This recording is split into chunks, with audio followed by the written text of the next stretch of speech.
welcome back to the channel. Yes guys, you can see it behind me, Big Black is back. Now you're wondering why in the hell it's in the garage and why in the hell the hood up. I do have one final upgrade, which we'll talk about in a minute, for my diesel. But today we're gonna tally up. If this happens to you, if you've got a CP4 equipped truck, whether it's a Duramax, a Cummins, or a Power Stroke, what can you expect? All right, guys, so if you've been following along, or maybe you haven't, obviously my 6.7 diesel powered F250, the CP4, which is the high pressure fuel pump, it took a dump. They're notorious for that. The Chevys, the Dodges, they all run the same pump. It's from Bosch, and you know, it's just one of those things. Now, I did the first video talking about it, and basically there's not much you can do to prevent it other than replacing it before it goes out. Maybe 150,000 miles, something like that. They've gone out before, or it could be like my buddy Dover's truck that's got 260 on it and hasn't gone out. Who knows? But anyway, that's pretty much the what on that. Now, why does this suck? Because when it does that, obviously, sends metal through the entire fuel system. So all the lines, the pump, the injectors, all of that have to be replaced. And that's what I'm currently recovering from. And, you know, it was rough, cost-wise. So let's get into the actual cost. Like, what can you expect? All right, so real quick, you know, if you're out towing, which, you know, most people do with these trucks, that's really going to suck, especially if you're if you're traveling. So my first one, which was basically just got me off the interstate and got me back, it was like 15-20 miles back down to my other exit, about 400 bucks. And that was because they had to bring the big wrecker because I was towing. Now, to get me from the, I guess you'd say the North Indianapolis area back down here to Tennessee, that one was $2,400. So right there, I'm out roughly about $3,000 just in towing. Now, you may not be towing, you may not be out of town when it happens, I don't know, but a lot of us that own these trucks do. Be prepared, that's gonna suck. So, roughly $3,000, and then I had hotel accommodations, you know, already reserved, and you know, those were one of those deals where you pay up front, you get a good rate, but you don't get a refund if you cancel. So there's two hotel rooms that I didn't even get to stay in that I paid for, and then an additional room that I had to pay for that Friday night while we just, you know, waited on the other wrecker to come up. So I don't even know how much that was. It was plenty. Okay, so let's say you were to go to a dealer, you know, a Ford dealer, because definitely, you know, OE parts, or somewhere like MSP Diesel, like where I got my parts, retail for everything that you need to properly do this job, just parts, nothing else, just parts, and this is just fuel system. You're looking at about $4,800 in parts. Yeah, and my situation, there was a couple other, I went ahead and put a new belt on the truck. Dale recommended I do a new upper radiator hose. It looked like it had been on there a while, so I did that. There was a couple of small leaks. It's one of those where while you're in there, you might as well, and yeah, that added up too. So that parts bill was an additional $816. So, you know, it's one of those, it's being worked on. You might as well have that fixed at that point. And so that's what I did. So, you know, you're going to, you know, if your truck has any kind of miles on it, which it probably does, you're going to end up in that same situation.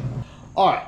So you've got all your parts. Now you got to have the work done. So your labor, let's say you're going to go to a dealer. Now prices for labor, you know, some dealerships might charge, you know, $95 an hour. Some, you know, you get into, you know, up north and bigger cities, I've seen as high as $130 an hour. Diesel work is also more expensive than gas work. you know, like car work. You know, it's more expensive to work on one of these than it is a freaking Fusion. So that's going to vary. You're going to be anywhere between 45 to 6,000 for labor, and that's being pretty conservative. That's if you have to do nothing else, because like I said, there's a lot involved. Like there's nothing easy about any of this. You have to take the tank out. The tank has to be completely cleaned, like spotless, because if not, if there's still metal in it, then you're basically, all you're doing is spinning your wheels, and you're gonna have to do that again. So, you know, let's say you don't need to be towed, you know, nothing like that, and you don't have any other issues, any other small maintenance items that that your truck might need. You're going to be anywhere on the bottom end at 9,000, top end 13,000. So just bear that in mind.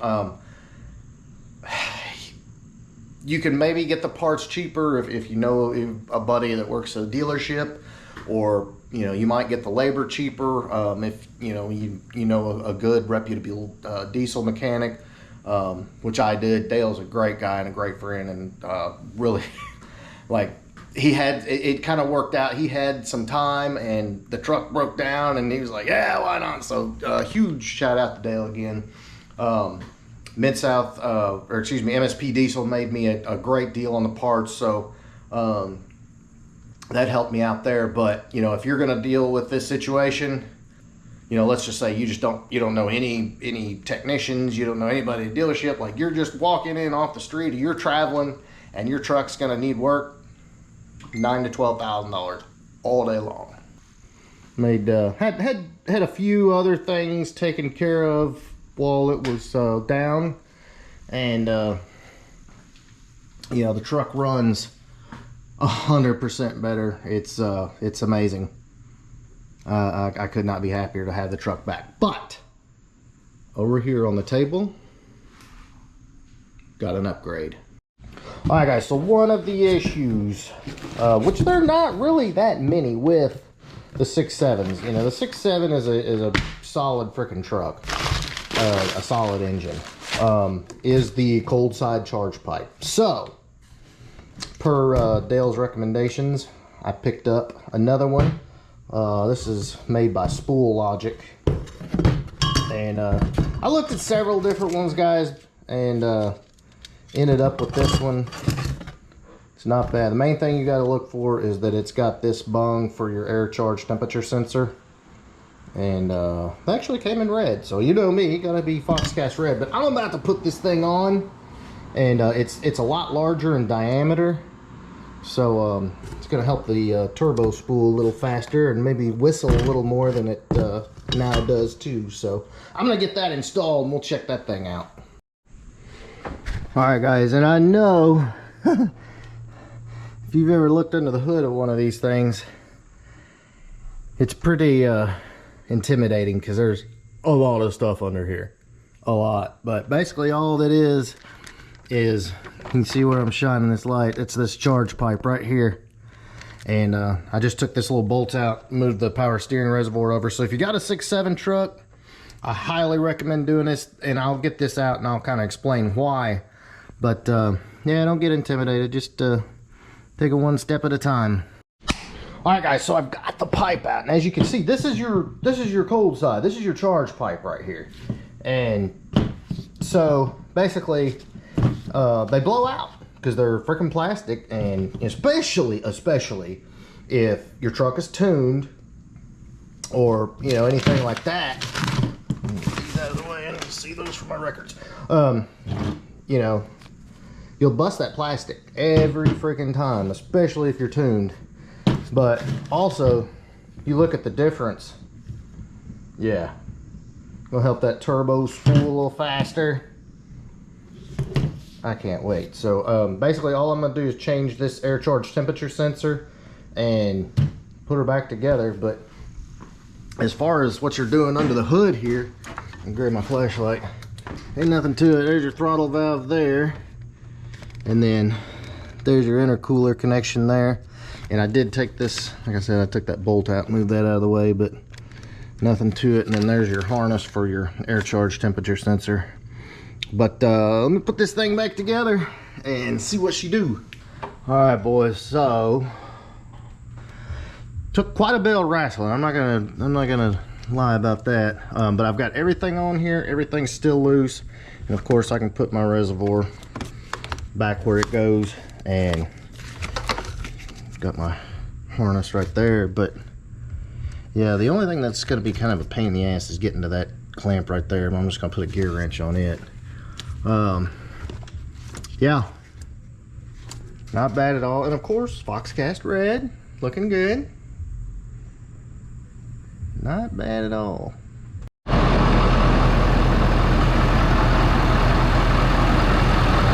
All right, thing looks good. I was a little concerned about that, but it seems to be good. All right, rev it up a little here.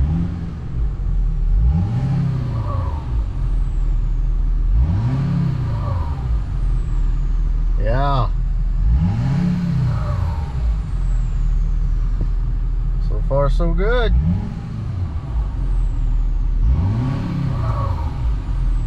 Yeah, you can hear the turbo better. God, that's a sweet sound. All right, let's take it down the road. All right, so let's see here. I'm not gonna go too crazy, but let's see here.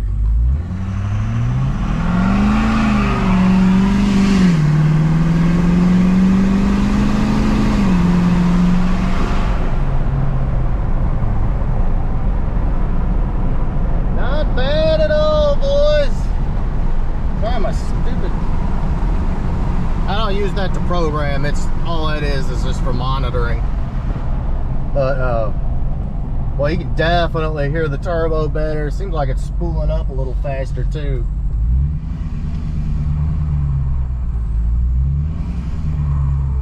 All right, let's try one more here.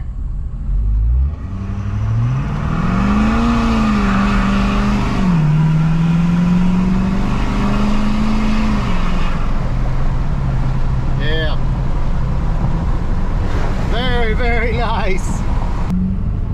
Let's see here.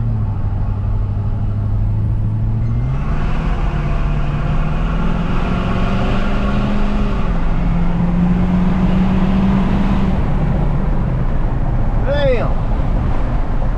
Yep. That tube is a winner, gentlemen. It was a little bit of a pain in the ass to put on, but not bad at all. Wanting to break the tires loose. Nothing like spinning 35s, right?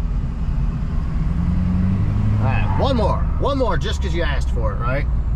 Alright, here we go.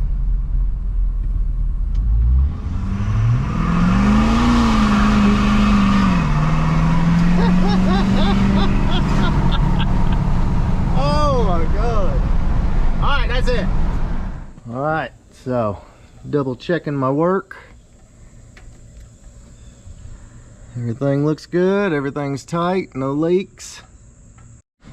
Alright guys, so that is pretty much gonna wrap it up for today. Like I said, if you got a 6.7, either keep a spare one of these or do what I did and upgrade and do a hard pipe. So you don't have to worry about it because it will blow when you're working at the hardest, which is towing. And so another problem eliminated. I could not be happier. All right, guys, so I appreciate it if you stuck around this long. I did want to give a little Mustang Week update. We'll probably be on the road as you watch this, headed to Mustang Week. If you want to catch up with me, we will be inside the convention center with the baddest cars in the country Friday and Saturday. Have shirts, I got hats, I mean, keychains, logo stickers, the whole 9 yards there. Event bag, I mean, we've got it all. And then of course just come to see the cars. That's the badass part. Looking forward to that, looking forward to seeing all of you guys at the retro meet. I mean, I'm excited. I'm so excited. I'm gonna be exhausted as always when we get back, but hey, it's part of it. So In the meantime, if you enjoyed this video and you like big diesels that burn 35-inch tires off, big thumbs up. Make sure you smash that subscribe button. I'll catch you on the next one.